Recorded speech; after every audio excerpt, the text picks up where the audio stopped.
Get back here!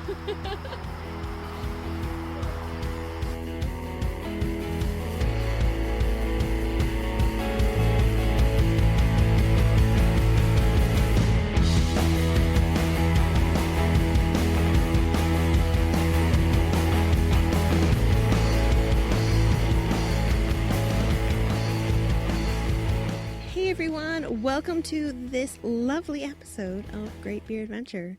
Amanda here. We have a wonderful interview for you today with Ryan Houghton of the Hop Yard. We were actually sitting right in the middle of the field. It was amazing and completely crazy. And we learned so much. Throughout this podcast, we have been trying to learn as much about beer as possible and share our love of craft beer with you, our listeners, and the world. I actually sat down with Bob of Bumming with Bobcat and talked about figuring out what flavors his listeners enjoy drinking and how to use those to help them enter into the world of craft beer. We have links to that show on our Twitter feed at Great Beer Women if you want to listen in. Today on this show, we look at hops. A hop farmer talking about hops? Go figure, right? This is part 2 of our series on the ingredients of beer. Last week we talked about water and learned that not all beer is vegan friendly.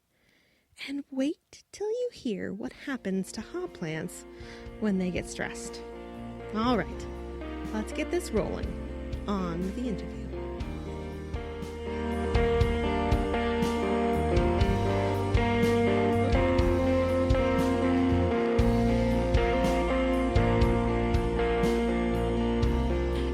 Amanda here, and I am sitting here with Jen and Ryan Houghton of the Hop Yard South. We're in Hop Yard South, I guess. We are, yes. Yes, we are sitting in Gorham, Maine, actually in the middle of the Hop Yard, waiting for the sheep to come and visit us, but I don't think they're going to. They don't seem to like us very much. I'm going to start by saying that today we're going to be talking about hops. I know it's kind of crazy sitting in the middle of the Hop Yard that is what we would be talking about, but it is. It's kind of crazy. And I'm going to tell you a little bit about yourself. And it's going to be a real little bit because there's not a lot to find. Google failed you? Google failed me big time. Mm-hmm. My people are doing good work then. Okay, this is what I found out. You started this with 2 other folks. It's close to right. And then you started the whole Hop Yard, right? With 2? And then you came down here to Gorham and you went through FarmLink. We did. And found the farm and another gentleman, his wife, who I've actually met. I've met her. Yes, at an event of some sort. Yes, Maine Beer Mavens. We ate chocolate and drank beer. Yes. Oh. And you actually started this Hop Yard South in 2012. Right. Yeah, I'm good so far. Mm-hmm. But the Hop Yard's still your side deal? You have a real job? I do. I don't like Quote, to admit unquote. it, but yes. Still have a real one. This is quite, if you could see this. Yeah. The real one's boring and not fun to talk about. The hops are... Yeah, I don't know how you would do something other than this. I know. This is quite the undertaking. Yeah. Are you a superhero on the side? Is that your daytime? I like to think so, yeah. Yeah. He has his cape on, so. We all thankfully have pretty flexible jobs, so it does allow us to get out here during the week a bit. Ton of weekend time, of course. Mm-hmm. Yeah. And Charlie's here on the property, so that helps a little bit with things like watering the sheep every morning and letting us know that they escaped and anything like that if we weren't here, we wouldn't know about. Now, watering the sheep does not mean like watering the plants. You don't just sprinkle it on their head, right? You put it in like a pitcher, not a pitcher. Yeah, it's a bin. I would go with bin. Yeah, yeah. It's down there. You can it's that blue thing about 100 yards away. Oh, okay. Yeah. You could tell I'm really was like born and raised on a farm. I Definitely. know all the terms. Is there anything that we have not been able to Google about you that we should know about you? Interesting. Well, I didn't really do my Google search before coming, but no, I don't think so because I'm trying to hide everything on Google. So if I told you any more, I'd be releasing things that are hidden. Oh, true. Come on. True. I do know that you were a potato farmer. Yeah, I grew up way up in Aroostook County, actually where our other hop yard is, the first one we did, on a big potato farm. So sort of grew up from when I could basically walk, driving a tractor and being involved in all of that. And at 18, actually, a big company came in and sort of showed up out of nowhere one afternoon to see if my dad wanted to sell the farm, which he had never even really considered. It was just what he had done his entire life and what my family there had done. And he just, kind of said, well, let me think about it, and then sat me down one day and said, well, do you have any interest in doing this in life? And I said, heck no. I'm done. You've been pushing me like crazy since I was 6 years old to work every day, so I'm out of here. I don't want anything to do with farming, which I was pretty successful at adhering to that for, what was it? I don't know, 12 or 13 years, and then I found myself back in it. Now, did you leave that area during those 12 or 13 years? Yeah, totally. Took off, went to college, moved to Boston for 7 or 8 years, moved back to Maine, to Portland in 2008, and met my friend Jeff, who liked to brew beer at home and liked to drink beer, and one night we had a stupid idea after a few beers, and now we're sitting in the middle of this. Yeah. Nice. Right, and just went right back home to do that? We kind of did. We, Jeff, I like to joke with him. He had this crazy, he bikes a lot, so he's out in Cape Elizabeth, biking, and he found this little farm out there and said, oh, we should try to grow hops in Cape Elizabeth. And I go, Jeff, Cape Elizabeth is the most expensive town in the state. It's the last place you want to be farming. So I said, my dad's still got 100 acres or so up north that he just mows and doesn't really do anything with, so let's try like 100 feet of it up there. We'll just do a few plants, try it next spring, see if they work, all of that. So that was our original idea. Wow. And then over the winter we said, that's 5 hours away for us. So if we're driving up there for a 100-yard stretch, it seems a little silly. So I called my dad back. He had tilled up the 100 yards. I said, you know what? Till up an acre for us. Well, at least do that so it's something meaningful. So anyway, he did in the spring, tilled up the acre, and that's where we started up there the first year on his land. Oh, wow. And it's been going pretty well, it seems. I mean, you decided to move south where the prices are a little higher down here for real estate. They are, yes. We got very lucky with the piece of land we're sitting on right now. But yeah, honestly, Jeff and I live in Portland, so we did expand up north once, but to really go big up there just didn't make sense for us because we're in Portland, and we can't be on that field multiple days a week. And how often do you go back up there? Honestly, not that often. My dad he's been retired since he sold the farm, so thankfully he's kind of taken an interest in what's growing in his backyard, and he's out there every day, I think, checking every single little thing that could possibly be wrong. So, it took us, we went up more the first couple of years, and after that he really kind of latched on and realized what he needs to be doing, and has just kind of taken over a lot of it. So we're up there 4 or 5 times a year, and that's really it right now. Wow. I'm getting photos and phone calls every day with updates of what's going on. But it's like his grandchild. It's great, yeah, it is. Maybe, I haven't You're produced the him one of those yet, so until then, we'll give him the hops. And you actually brought some of those hops down here for a hop harvest party with Yes. Rising Tide? Yeah, and we actually continue to do that. So we still will harvest up there and bring them directly down here.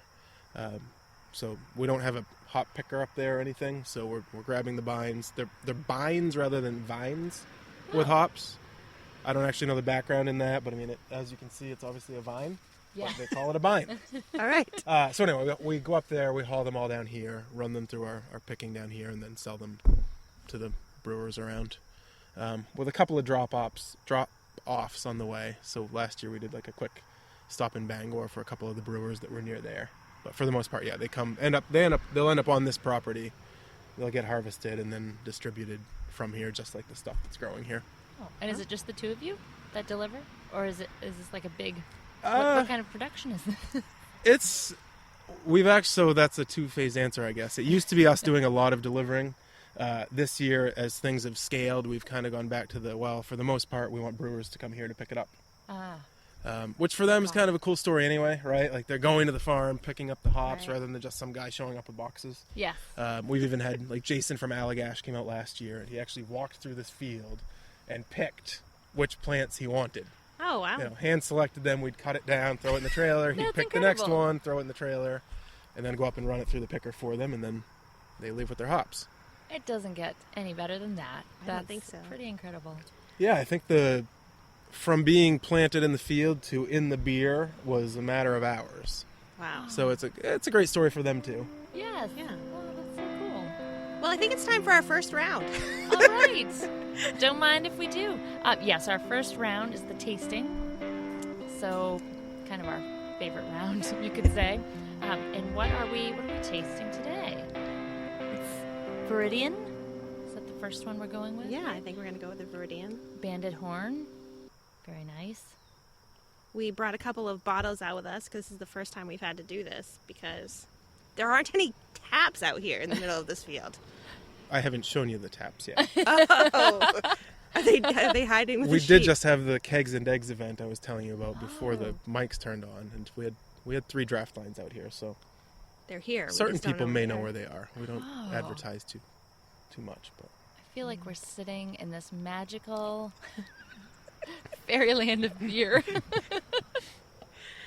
So the beers that we chose today were to really look at hop flavors because, I mean, that's what we're talking about. And I've never actually had this one before. Have either No. of you? No. I have. Yeah, they Banded Horn is, I don't know what they are now, 2+ years old anyway. I think they were 2013. I don't know for sure, but that's my guess. Right around 2 years old. Wow. Around, and you said you're 2012? That you guys We started? Or were no, 2011. we 2011. started. Okay. Yeah. Wow, all these newbies. Yeah, a lot of Wee them, but they're down in Biddeford. You haven't been down there then? We've driven past it. Yeah. Yeah. It is a goal, though. Yeah. Yeah, cool spot in one of the old mills. So Cool.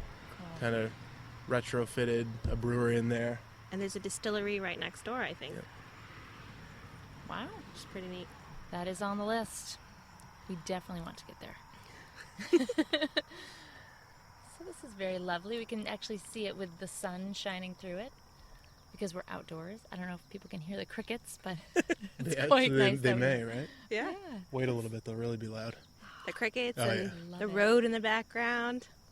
I love Yeah. it. It's great. It's making me very happy. So, do you know anything about the hops that are in this particular one? You know, I actually don't. I could have probably got a little more information beforehand, but It's all right. I didn't right. tell you what we were drinking you beforehand. didn't. No, So quizzing me. surprise. Yeah, I'm just trying to see. It's balanced with barley, though. The hops are balanced with That's barley. good. That's what It they is an said. IPA, so it's what you would call a more hop-forward beer. Yeah, it definitely is. Likely a few varieties in there, but I doubt if they tell us on the bottle. No.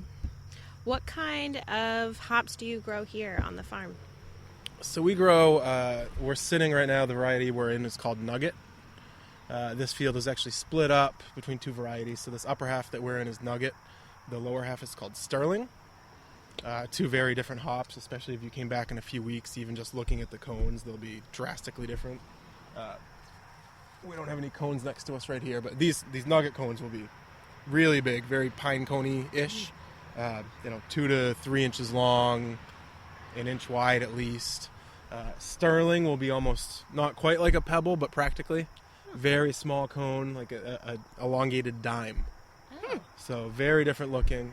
Probably more per plant on the Sterling, but you'd know, even the naked eye walking by would say, oh, completely a different breed of hop, clearly, based on the looks, which isn't the case for all varieties. Some varieties are nearly identical in the look of that cone that gets formed. I had no idea. Oh. Yeah, it's like a grape, right? There are different varieties. Our second field across the little valley here has I'm turning my head away from the mic. They don't like that. Second field has Centennial, Cascade, and Willamette in it. And if you ever hear of a hop variety, It's Cascade tends to be the one you would have heard of. Yes. It's, Yeah, that's what I was going to say. I've heard of the Cascade, the Yeah. Centennial, Yeah. even Chinook. Maybe? Is Chinook's that another right? fairly popular. Yep. Oh. Fittingly, they call them the sea hops. They're all basically American bred hops. Centennial, Cascade, Chinook, Columbus. And they're all pretty famous, well-rounded, highly used hops that were originally American.